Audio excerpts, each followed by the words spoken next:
Welcome back to week 6 of the Prop Shop. I am your host, PropHolliday, also known as, I am your host, Bobby Stanley, also known as PropHolliday on social media, rocking with the GoldBoys. We are going to go through tonight's Monday Night Football game. First, apologies from me for yesterday's show. I was not available to do it. Normally, that is the Sunday show. It is the 4 p.m. halftime recap looking ahead. Luckily, that game was absolute dog shit last night between the Bengals and the Giants. Shout out to my producer, Tone, the Bengals fan. You got your win, brother. It was ugly, but it was a win nonetheless.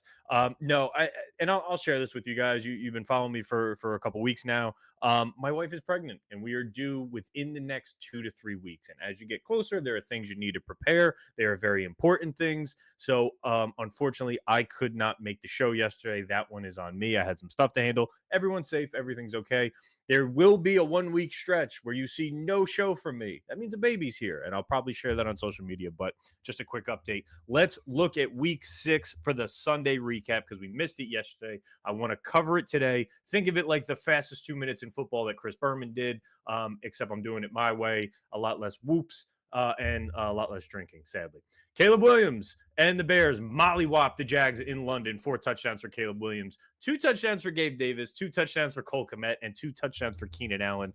I've seen a parlay with 2 of the 3 of those, not all 3, but I wouldn't be surprised if one exists. The Bears are looking good. Caleb Williams is looking the part. Marvin Harrison Jr. gets concussion early in that Packers game. Ruins my touchdown parlay with Quan this week. Ruined many parlays. We are 13 of 16 in 4 weeks. We've been doing 4 leg parlays. Me and JD hit the first one right out of the gate. Second one, we went three out of 4. Saquon screwed us. Third one, I forget who I teamed up with. Prop Father, I think I teamed up with. We went another 3 out of 4. Brandon Ayuk screwed us. This week, me and Quan teamed up, and Marvin Harrison screwed up. We went 3 out of 4. Keep tailing those. We're already up from the first one, and every single one goes down to the wire. We're going 3 out of 4 minimum, but that doesn't pay unless you round robin, which someone did. Washington goes toe-to-toe with Baltimore, but falls short. Couldn't get the run game going there, but it was cool to kind of see Lamar Jackson as the elder statesman and Jaden Daniels looking at each other mirror to mirror there. Excited to see Washington look like a competitor against a real team in the AFC. So nicely done by the Commanders. Joe Mixon returns for the Texans. Their offense came alive without Nico Collins, which is impressive. 2 touchdowns for Mixon, 1 rushing, 1 receiving. Their offense does look different with Mixon back. The Bucks roll 51-27 over the Saints. Spencer Rattler's debut. Chris Godwin went off. I had high hopes for Rattler. Obviously, it's tough out there. In your first game in the middle of the season, there looked like there was something. The game was competitive at halftime, and then it completely got away from the Saints. But when your defense lets up 51 points, that's what happens. If somebody said to you, Spencer Rattler is going to put up 27 points in his debut, you got to think the game's competitive. Not when your defense does that to Tampa. Baker Mayfield looking good. Philly scrapes out an ugly win against the Browns. Now that Salah's been fired, we'll talk about that later. Sirianni feels like he's the guy who should be in the hot seat. Yes, he won, but it's against the Browns. Browns head coach Kevin Stefanski, doesn't walk back any Watson support. He doubles down and says he gives us the best chance to win. So as much as we hate Deshaun Watson for many reasons, he's still their guy. So we get to watch Deshaun Watson play more football. Flacco gets a last-minute start, and the Colts get a win over the Titans. They are lowly. Calvin Ridley, 8 horrible targets, 0 receptions, and to no one's surprise, he's complaining. But hey, when you take $90 million to go play for the Titans, you get Will Levis passes. This is what happens. You could have went to New England, rolled the dice with a Jacoby Brissett, Drake May. Think he would have fit in nicely there. Instead, he went to Tennessee, and Will Levis just keeps racking up memes every single week. Pittsburgh puts up 32 in a win over the Raiders. Atlanta, 3 touchdowns out of their running back duo, 2 for Bijan. For a guy who has been letting a lot of people down, he's like minus 180 to score. He gets 2 for you. So nice bounce back there for Bijan Robinson. Panthers must just enjoy playing competitive football with Andy Dalton. No, they're not winning the game, but they put up 20-plus points, and now you can evaluate the rest of the roster on your talent. Feels like you couldn't do that with Bryce Young. With Dalton, you look like a football team at the very least. Not going to win games, but you'll be in them. So hats off to them in a divisional game. Detroit puts up 47 points on the road in Dallas on Jerry Jones' birthday. Goff with 3 touchdowns, David Montgomery with 2 on the ground. Sad story, Aiden Hutchinson breaks his leg. I think the Defensive Player of the Year award, if everything went well, was looking like it was shaping up to be his, but that's why we play the games. These injuries are very common and they happen. Breaks his leg, no timetable for a return. I don't think he's coming back this season, but I'm not a doctor. Sunday Night Football, we talked about it. We got forced into watching the Giants and the Bengals play football. I was expecting the Bengals to roll here. I thought they were. I still think they were the best 1-4 team in the NFL. They had a really tough schedule to start. Competitive against competitive against Kansas City, competitive against Baltimore. They should have won the Baltimore game. They should have won the Kansas City game, but instead now they are 2-4. But they didn't look great last night against the Giants on the road. I came away unimpressed. So that was Sunday Night Football. My only play was Theo Johnson over 26.5 receiving yards. He got that on the last drive. No sweat, but nobody stays up that late on Sunday night. Anyway, let's talk about tonight. We have the Buffalo Bills giving 1.5 to the New York Jets in MetLife Stadium, the AFC East divisional matchup. Bills have dropped 2 straight. They lost to Houston and Baltimore. Their wins against Miami, Jacksonville, and Arizona, they become less impressive as the season unfolds, but that's what we do. We look back and say, oh, that win was good. Oh, that win means nothing. So I'm playing a little bit revisionist history here. Jets dropped 2 straight. They lost to Denver. They lost to Minnesota. Denver, that's a terrible loss. Minnesota in London, not that bad of a loss. They were making a push for it in the second half of the game, but their wins against New England and Tennessee, not that impressive. So both of these teams in a division that's up for grabs, both need a win, both dropped 2 straight. The big story for the Jets, obviously, first game without Robert Saleh. Jeff Ulbrich, defensive coordinator, steps into the head coaching role. Todd Downing, I believe Todd Downing, now the offensive play caller, they demote Nathaniel Hackett. That's a big deal. I tried to do as much digging as I could to find out what a Todd Downing offense looks like. He was the offensive coordinator of the Titans in 2022. He got fired because I think they were 28th in scoring. They were a shit team, but their wide receiver one was Robert Woods. They had what was left of Derrick Henry at the time. The offense was terrible, but there's some things we can pull from that. They ran the ball 58% of the I'm sorry. They ran the ball with 58% of plays with motion. There has been no motion for the Jets. One of my best friends who's a Jets fan says they do nothing. There's no type of trickery. Everybody knows what's going to happen. You have to at least get some motion. Know if the defense is in zone or man. However you want to phrase it. We will see some motion tonight. I actually think that applies more to Garrett Wilson than anything else. They asked Aaron Rodgers about motion earlier in the season, and he doesn't like it. It's hard to go up tempo when you're in motion. While that may be true, it can also lead to being very static and predictable for opposing coaches when you are not in motion. So I'm excited to see this. I think we get a lot more play action tonight. I think they're going to rely heavily on Breece Hall. We'll talk about that in one of my plays. And maybe some Braylon Allen, maybe the rookie there. The kid's a brick shit house. He's fun to watch, but I do really like Breece Hall, how he started the year. The last 2 games have been a little rough for him. Some information coming out of director of retail sports at Twin Spires Sportsbook, the big sports book of Twin Spires. The betting public had a huge NFL Sunday. They are plenty of money line parlay liability running to the Bills.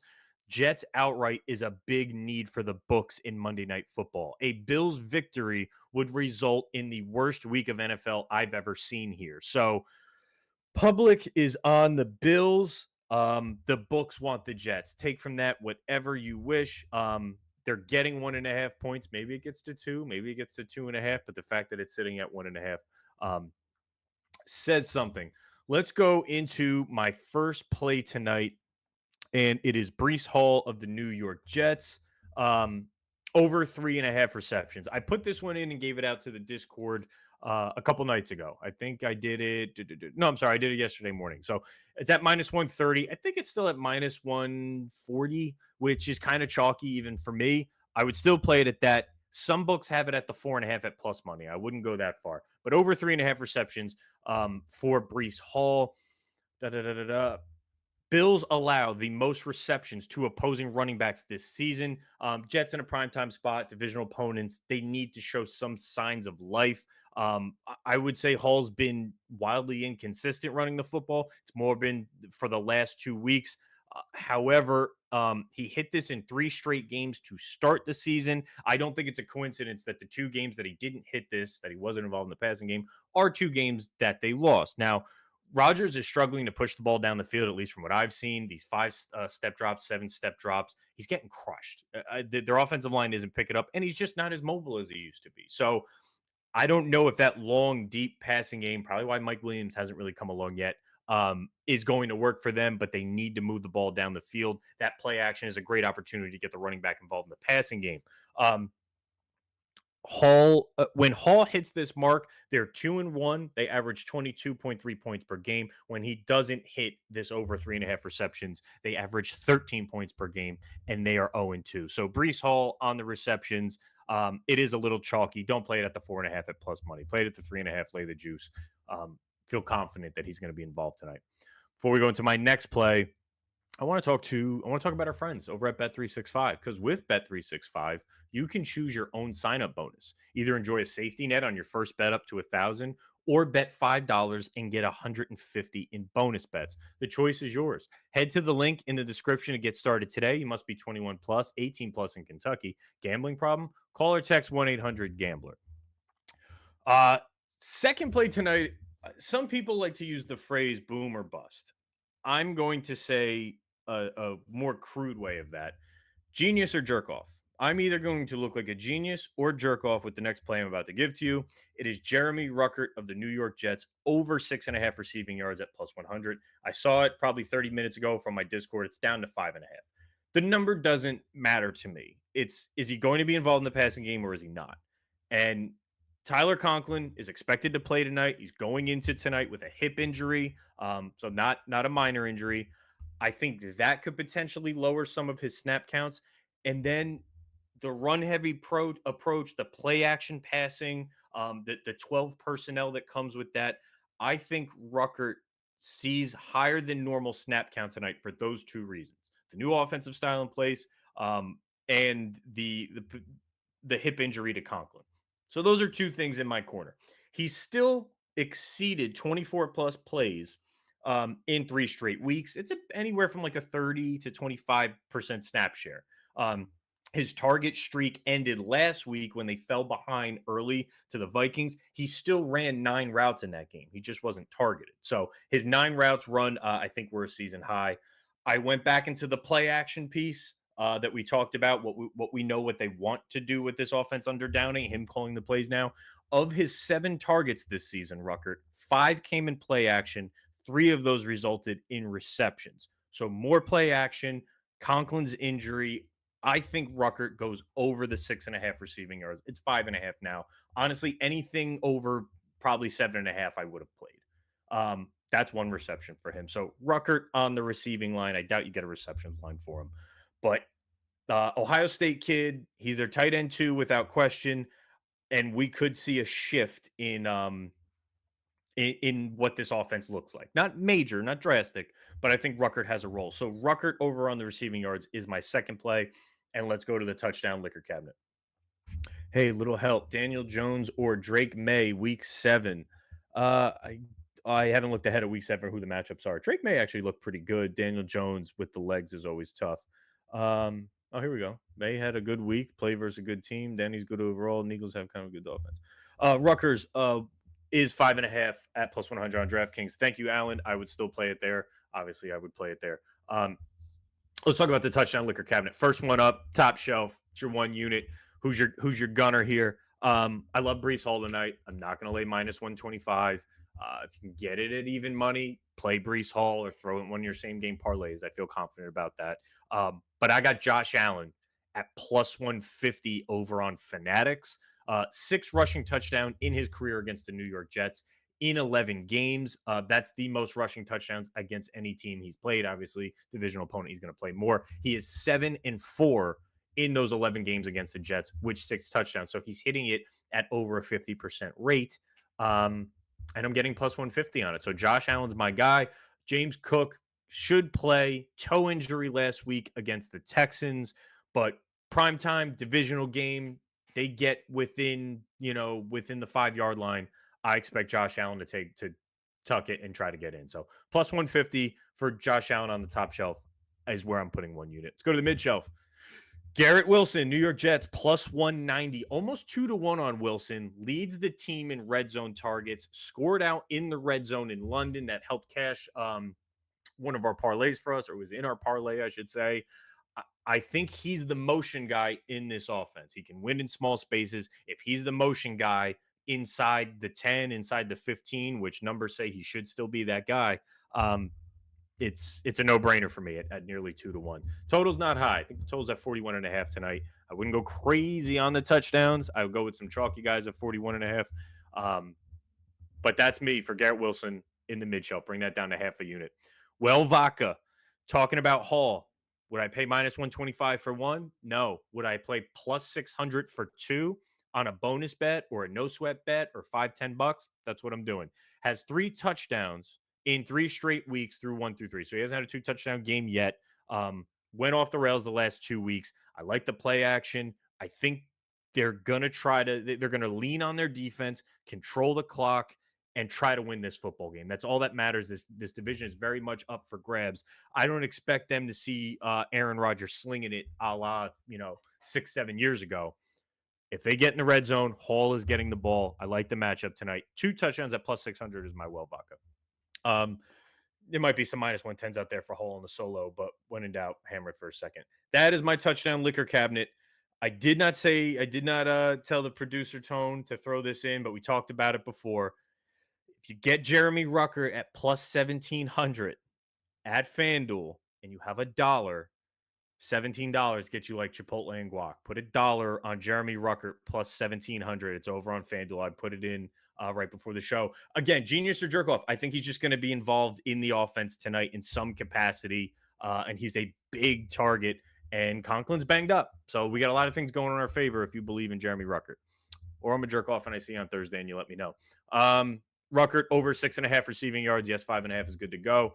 First play, Breece Hall over 3.5 receptions. Lay the juice at minus 140. Put 1 unit on it for me. 17 for Chipotle with Grok is a crime. It is, my friend. Inflation is real, and that's why we sports bet. Guys, thank you so much for tuning in. I will see you Thursday night. Actually have a guest lined up for you Thursday night. We're going to talk a little bit of NBA. Thank you for tuning in, and enjoy the Jets and the Bills.